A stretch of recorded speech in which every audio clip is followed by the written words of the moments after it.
Morning student, कैसे हो? अब देखो, कल जो अपने टॉपिक पढ़ा था उससे आगे स्टार्ट करते हैं।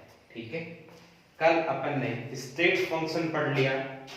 स्टेट फंक्शन क्या होता है, क्या यूटिलाइज होता है, इसको एक बार अपन रिपीट कर लेते हैं। ठीक है, अपन रिपीट करते हैं। स्टेट फंक्शन, स्टेट फंक्शन, ठीक है, स्टेट फंक्शन। अब आपको ये डिफाइन किया कि स्टेट फंक्शन है, इसको अपन रिप्रेजेंट करते हैं साई ऑफ आर टी। ठीक है, state function psi of R T. ये साई ऑफ आर टी अपन को क्या रिप्रेजेंट करेगा? अपन को ये रिप्रेजेंट करेगा कि ये अपने पास एक सिस्टम है। ठीक है, इस सिस्टम में मेनी पार्टिकल्स हैं। ठीक है, तो साई ऑफ आर टी अपन को ये डिफाइन करेगा इस सिस्टम के जो पार्टिकल्स हैं वो टाइम के रेस्पेक्ट में अपनी पोजीशन कन्वर्ट करते हैं या नहीं करते हैं। मतलब किसी भी सिस्टम की एक्चुअल पोजीशन को जो डिफाइन करने के लिए जो सिस्टम में काम लेते हैं उसे अपन स्टेट फंक्शन बोलते हैं, और वो अपने पास होता है साई ऑफ आर टी। ठीक है, उसके बाद में आपको डिफाइन किया था नॉर्मलाइजेशन कंडीशन। नॉर्मलाइजेशन कंडीशन, ये नॉर्मलाइजेशन कंडीशन क्या होती है? नॉर्मलाइजेशन कंडीशन का फॉर्मूला आपको अपने माइंड में सेट करना है। साई का conjugate R T, psi R T, इसका volume integral dV is equal 1। Psi of R T, psi R T का volume integral dV is equal 1। ये नॉर्मलाइजेशन कंडीशन होती है। Normalisation condition, psi of R T, psi R T dV is equal 1।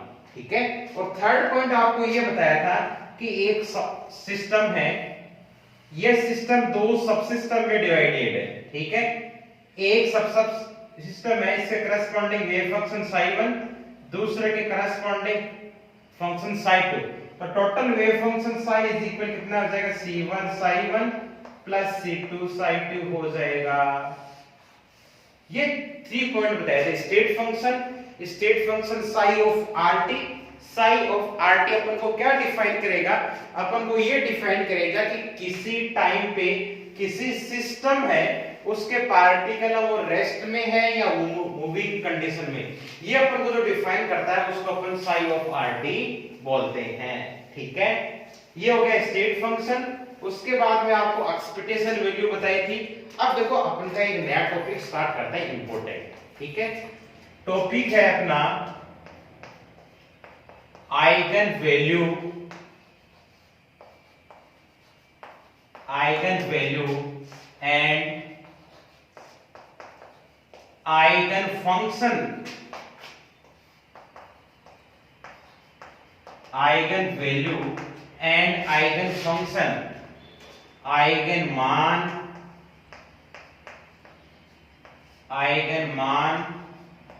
तथा eigen फलन। Eigen मान तथा eigen फलन। देखो, ठीक है, अब देखो, ये जो अपनी यूनिट स्टार्ट हुई थी, इस यूनिट स्टार्ट हुई तो अपन ने ये देखा था कि ऑपरेटर संकारक में अपन ने ये बोला था कि जब किसी एक ऑपरेटर को किसी फंक्शन के साथ ऑपरेट करवाते हैं तो दूसरा फंक्शन जनरेट होता है। ये अपने संकारक की परिभाषा है। उसी के करस्पॉन्डिंग अपन ये देखेंगे कि eigen value and eigen function क्या होता है, मतलब आइगन मान तथा आइगन फलन क्या होता है। इसके लिए देखो कि जब किसी एक ऑपरेटर एक को एक फंक्शन के साथ ऑपरेट करवाते हैं तो ऑपरेट करवाने के बाद में यही फंक्शन एक कांस्टेंट के साथ मल्टीप्लाई होके आता है।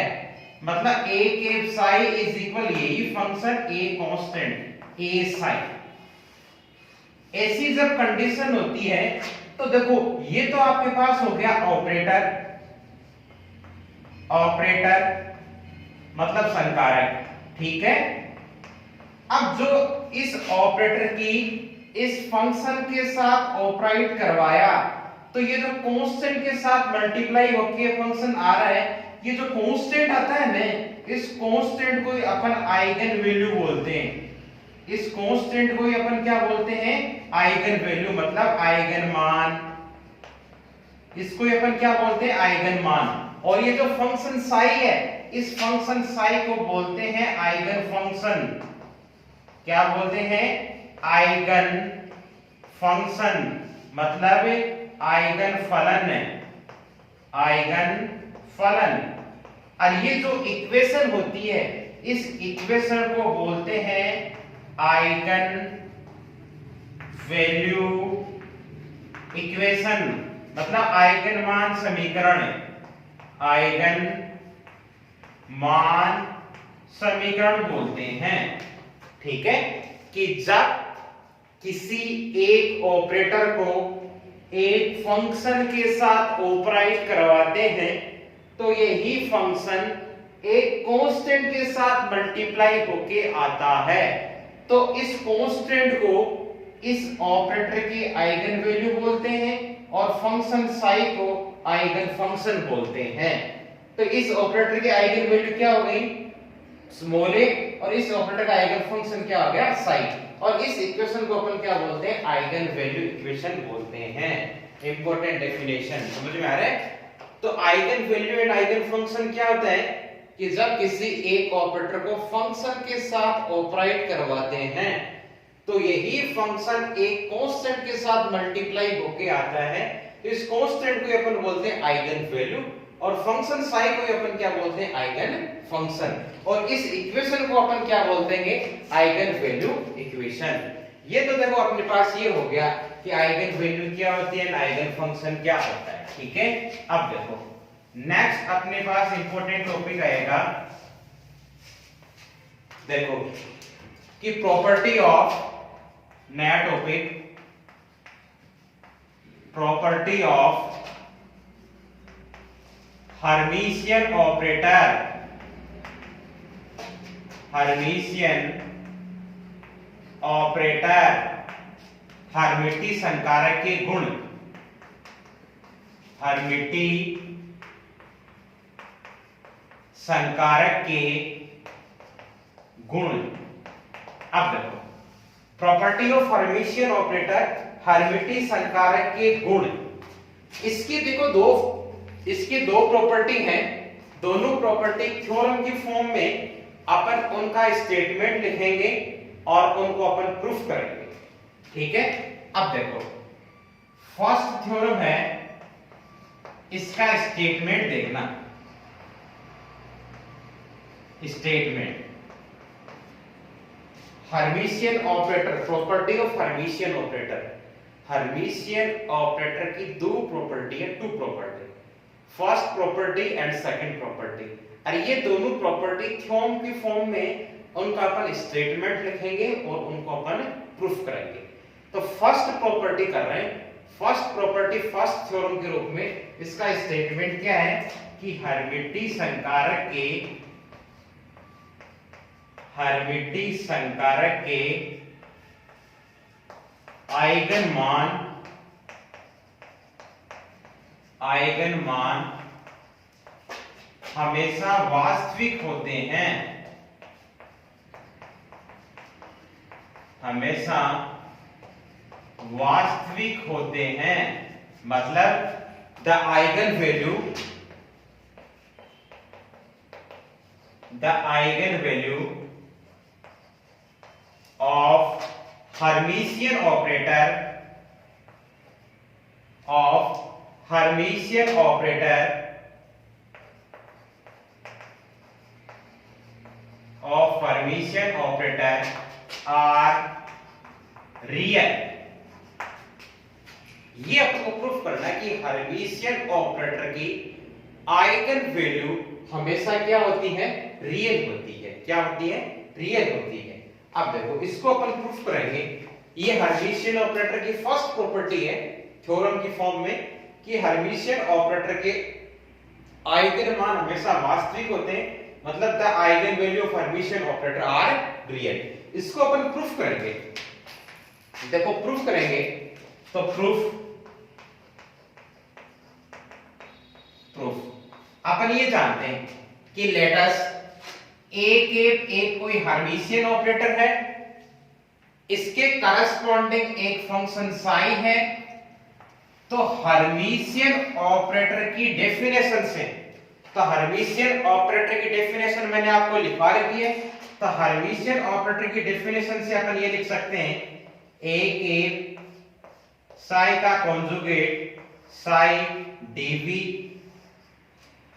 इज इक्वल, इसका रिजल्ट किसके इक्वल आएगा, साई का कॉन्जुगेट। ऐसा कैसा लिखा जाएगा, और ये इसके साथ ऑपरेट हो जाएगा। तो साई का कॉन्जुगेट ए के साई, और ये इसका वॉल्यूम इंटीग्रल। ये हर्मिशियन ऑपरेटर की डेफिनेशन से लिख दिया।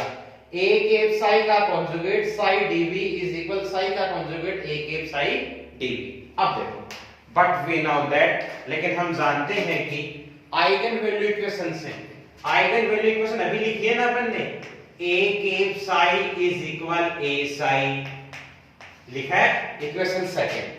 अब देखो इक्वेशन सेकंड का यूज अपन इक्वेशन फर्स्ट में करेंगे। इक्वेशन फर्स्ट में करेंगे ना, तो देखो a cap psi is equal a psi, तो देखो integral as it is a psi की वैल्यू ये a साई का conjugate psi dv is equal psi का कॉन्जुगेट ए साई और ये डीवी। ठीक है, अब देखो इसको सोल्व करो तो देखो ए का कॉन्जुगेट साई का conjugate psi dv is equal psi का कॉन्जुगेट ए साई डीवी। ठीक है, अब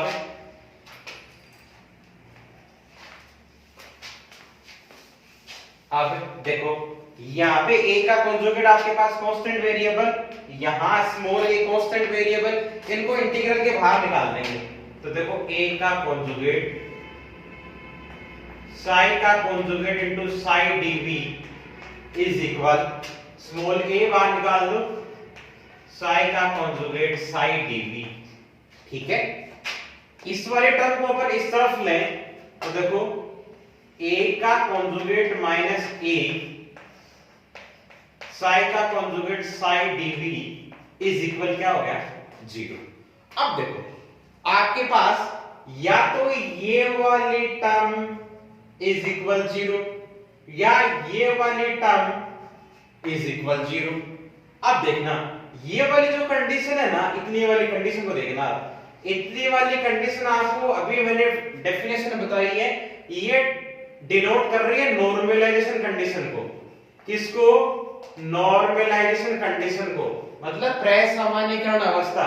प्रसामान्यीकरण अवस्था आपको बताइए ना अभी क्या, कि साई का conjugate RT psi RT dv is equal कितना होता है, 1 होता है। तो देखो psi into psi dv is equal 1, मतलब इस वाले फॉर्म की वैल्यू हमेशा क्या होती है, 1 होती है नॉर्मलाइजेशन कंडीशन से। तो इसकी वैल्यू 1 होती है, मतलब ये 0 के इक्वल हो नहीं सकता, मतलब 0 के इक्वल कौन होगा, ये। तो a का conjugate minus a is equal 0, that is a का कॉन्जुगेट इज इक्वल a। ये देखो आपके पास complex form is equal a, that is ये आपके पास first property complete. Hermitian operator की आइगन वैल्यू हमेशा ही क्या होती है, रियल। आपने प्रूफ कर दिया a का कॉन्जुगेट मतलब complex form is equal to क्या आते हैं, a ही आता है। तो हर्मिशियन ऑपरेटर की आइगन वैल्यू हमेशा आपके पास क्या होती है, रियल होती है। ठीक है, अब देखो इसी फॉर्म में अपने पास अपन सेकंड थ्योरम और प्रूफ करेंगे। सेकंड थ्योरम भी आपके पास इसी वाली फॉर्म में, वो सेकंड प्रॉपर्टी की फॉर्म में आएगी आपके पास। तो देखो अपन सेकंड प्रूफ करते हैं। फर्स्ट आप लिख लेना। अब देखो सेकंड और प्रूफ करते हैं अपन। सेकंड थ्योरम है आपके पास है कि इसका भी स्टेटमेंट लिखते हैं अपन। इसका भी स्टेटमेंट लिखते हैं कि एक हर्मिटी संकारक के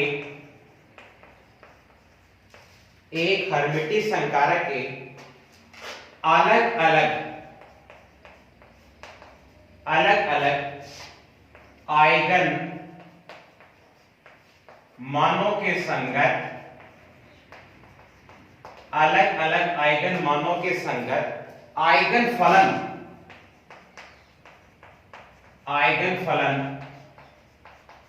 परस्पर लंबकोणीय होते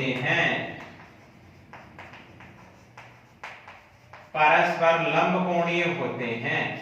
ये अपने पास हर्मिशियन ऑपरेटर उसकी सेकंड प्रॉपर्टी कि एक हर्मिटिक संकारक के अलग अलग आइगन मानों के संगत आइगन फलन परस्पर क्या होते हैं, लंबकोणीय। देखो मतलब a hermitian operator the eigen function, देखो इंग्लिश की फॉर्म में लिखें इसको, the eigen function of different eigen value, different eigen value of Hermitian operator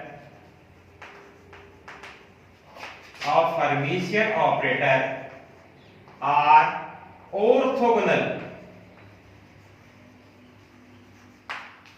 orthogonal. ये देखो हर्मिशियन ऑपरेटर और हर्मिशियन ऑपरेटर की सेकंड थ्योरम मतलब सेकंड प्रॉपर्टी को अपन स्टेटमेंट की फॉर्म में लिखें कि एक हर्मिटिक संकारक के अलग अलग आइगन मानों के संगत आइगन फलन परस्पर क्या होते हैं, लंबकोणीय होते हैं। लंबकोणीय का मतलब ऑर्थोगोनल, मतलब the eigen function of different eigenvalues of Hermitian operator are क्या होते हैं, ऑर्थोगोनल। इसको अपन प्रूफ करते हैं। प्रूफ करें तो देखना, प्रूफ करें कि ए आपके पास एक हर्मिशियन ऑपरेटर है, ठीक है। ए आपके पास कोई हर्मिशियन ऑपरेटर है, इसके करस्पॉन्डिंग आइगन वैल्यू है En एंड Em और इनके करस्पॉन्डिंग आइगन फंक्शन है psi n and psi m। एक आपके पास कोई हर्मिशियन ऑपरेटर है और इसके करस्पॉन्डिंग आइगन वैल्यू है En एंड Em और फंक्शन है psi n and psi m। तो हर्मिशियन ऑपरेटर की डेफिनेशन से क्या हो जाएगा, देखना, हर्मिशियन ऑपरेटर की डेफिनेशन से a के psi n का conjugate psi m dv is equal, psi n का कॉन्जुगेट एज इट इज लिखा जाएगा और ये a इसके साथ a psi m dv, equation first, ठीक है। हर्मिशियन ऑपरेटर की डेफिनेशन से लिख दिया a psi n का conjugate psi m dv is equal psi n का conjugate a psi m dv। अब फ्रॉम आइगन वैल्यू इक्वेशन अपने दिमाग में सेट करना, a cap psi is equal कितना होता है, a psi, a operator psi eigenfunction, ये आइगन वैल्यू, ये आइगन फंक्शन। तो इस वाली इक्वेशन को अपन इस वाली फॉर्म में अरेंज करना है। तो ऑपरेटर क्या है, a, फंक्शन कितना है psi n, इसके करस्पॉन्डिंग आइगन वैल्यू En और psi n, इक्वेशन सेकंड।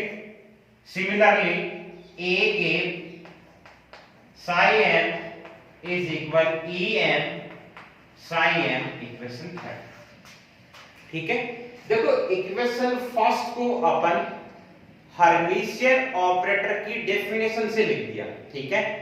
अब अपन ने अज्यूम कर रखा है कि a के कोई हर्मिशियन ऑपरेटर है इसके करस्पॉन्डिंग En और Em आइगन वैल्यू है और psi n और psi m आइगन फंक्शन है।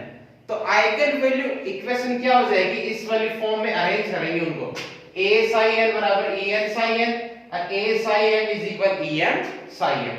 इन बोथ वैल्यू को अपन यहां रिप्लेस करें, यहां रिप्लेस करेंगे तो देखो a psi n की वैल्यू आपके पास En psi n का conjugate psi m dv is equal psi n का कॉन्जुगेट a psi m की वैल्यू आपके पास Em psi m dv। ठीक है, अब देखो आइगन वैल्यू को इसको पहले सोल्व कर लेते हैं। तो ये होगा En का कॉन्जुगेट psi n का conjugate psi m dv is equal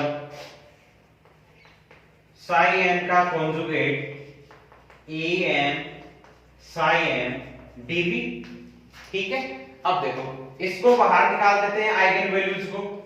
तो En का कॉन्जुगेट psi n का conjugate psi m dv is equal, इसको Em को बाहर निकाला तो Em psi n का कॉन्जुगेट psi m dv।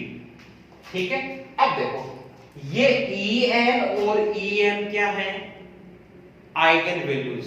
किसकी आइगन वैल्यूज, हर्मिशियन ऑपरेटर। क्यों, अपन ने देखो यहां अज्यूम कर रखा है कि एक हर्मिशियन ऑपरेटर है, इनकी आइगन वैल्यू ये है, आइगन फंक्शन ये है, ये अपन ने अज्यूम करके लिखा है। अब देखो पीछे वाली फॉर्म में, देखो पीछे वाले स्टेटमेंट में अपन ने क्या प्रूफ किया है कि हर्मिशियन ऑपरेटर की आइगन वैल्यू हमेशा क्या होती है, रियल होती है। मतलब a का conjugate is equal a proof किया है ना, तो ये वाली कंडीशन अपन यहां अप्लाई करें तो En का कॉन्जुगेट, तो En का कॉन्जुगेट इज इक्वल क्या रिप्लेस करेंगे अपन यहां En। क्यों, हर्मिशियन ऑपरेटर की आइगन वैल्यू हमेशा क्या होती है, रियल। तो वैल्यू आपके पास यहां क्या हो जाएगी, En का कॉन्जुगेट की जगह तो En psi n का conjugate psi m dv is equal Em psi n का कॉन्जुगेट psi m dv। ठीक है, अब देखो वही इस वाले फॉर्म में ले लो इसको। तो En minus Em psi n का conjugate psi m dv is equal 0। अब देखो इज इक्वल 0। अब देखो En and Em both are eigenvalue. ठीक है, और बोथ आर आइगन वैल्यू, ये भी डिफरेंट ये भी डिफरेंट, दोनों सेम नहीं है। तो दोनों डिफरेंट आइगन वैल्यू, मतलब इसकी वैल्यू 0 के इक्वल नहीं हो सकती। दैट इज मतलब En minus Em is not equal 0। तो वैल्यू 0 किसके इक्वल होगी, इसके इक्वल हो जाएगी psi n का conjugate psi m dv is equal 0। This is the condition of orthogonal, मतलब लांबिकता। This is the condition of orthogonal मतलब लांबिकता। एक चीज ध्यान देना, कंफ्यूज नहीं होना आपको। क्या अभी आपको बताया था नॉर्मलाइजेशन कंडीशन। नॉर्मलाइजेशन कंडीशन ये होती है psi का conjugate psi dv is equal 1। यहां आपके पास कुछ नहीं लिखा हुआ रहता है, डायरेक्ट वैल्यू। समझ में आ रही है बात कि psi का conjugate psi dv is equal 1। और यहां आपके पास देखो ये n and m both are different, both are same हो तब तो वैल्यू आपके पास 1, बोथ आर डिफरेंट मतलब वैल्यू आपके पास 0। समझ में आ रही है आपके पास। एक देखो आपने सेकंड ईयर में पढ़ रखा होगा क्रोनिकर डेल्टा। क्रोनिकर डेल्टा क्या होती है, delta mn, both value m is equal n, मतलब delta nn is equal 1। That is delta mm is equal 1. That is delta mn is equal 0. तो both are n and m both are different. Value क्या होगी 0. और this is the condition of orthogonal. यही लांबिकता का प्रतिबंध होता है। मतलब एक हर्मिटी संकारक के दो अलग अलग आइगन मानों के संगत आइगन फलन परस्पर क्या होते हैं, लंबकोणीय होते हैं। मतलब आइगन फंक्शन आर ऑर्थोगोनल। तो ये आपके पास हर्मिशियन ऑपरेटर और इस हर्मिशियन ऑपरेटर की आपके पास टू प्रॉपर्टीज, दोनों प्रॉपर्टीज आपके स्टेटमेंट की फॉर्म में है। फर्स्ट तो ये है कि हर्मिशियन ऑपरेटर की आइगन वैल्यू रियल होती है। सेकंड आपके पास कि एक हर्मिशियन ऑपरेटर के अलग अलग आइगन मानों के संगत आइगन फलन परस्पर लंबकोणीय होते हैं, मतलब डिफरेंट आइगन वैल्यूज के करस्पॉन्डिंग आइगन फंक्शन क्या होते हैं, ऑर्थोगोनल होते हैं। क्या होते हैं, ऑर्थोगोनल। इसको अपन ने हर्मिशियन ऑपरेटर की डेफिनेशन से लिखा, आइगन वैल्यू इक्वेशन इनका यूटिलाइज किया, इसमें आइगन वैल्यूज इक्वेशन को बाहर लगाया। आइगन वैल्यू अपन को पता है हर्मिशियन ऑपरेटर की आइगन वैल्यू हमेशा रियल होती है, तो en की कॉन्जुगेट की जगह en लगाया, एक जगह किया, तो ये eigen value different eigen values हैं, इनकी वैल्यू 0 के इक्वल हो नहीं सकती, तो दिस इज इक्वल 0 और this is the condition of the orthogonal. ये आपके पास किसकी हो गई, लंबिकता की कंडीशन हो गई। तो ये इंपॉर्टेंट है एग्जाम में भी, मतलब जो हर्मिशियन ऑपरेटर की डेफिनेशन पूछ लो या हर्मिशियन ऑपरेटर की जो आपके पास ये दो प्रॉपर्टीज हैं, इन दोनों प्रॉपर्टीज में से एक पूछ लो। इनमें से एक यहां श्योर क्वेश्चन पूछते हैं कि what is the Hermitian operator and prove that eigenvalues are real of Hermitian operator, या डिफरेंट आइगन वैल्यूज के करस्पॉन्डिंग आइगन फंक्शन आपके पास क्या होते हैं, ऑर्थोगोनल। तो ये आप अपनी फेयर नोटबुक में लिखना, कोई डाउट हो तो आप पूछना, और नेक्स्ट टॉपिक अपने नेक्स्ट वीडियो में अपन स्टार्ट करेंगे। Okay, thank you.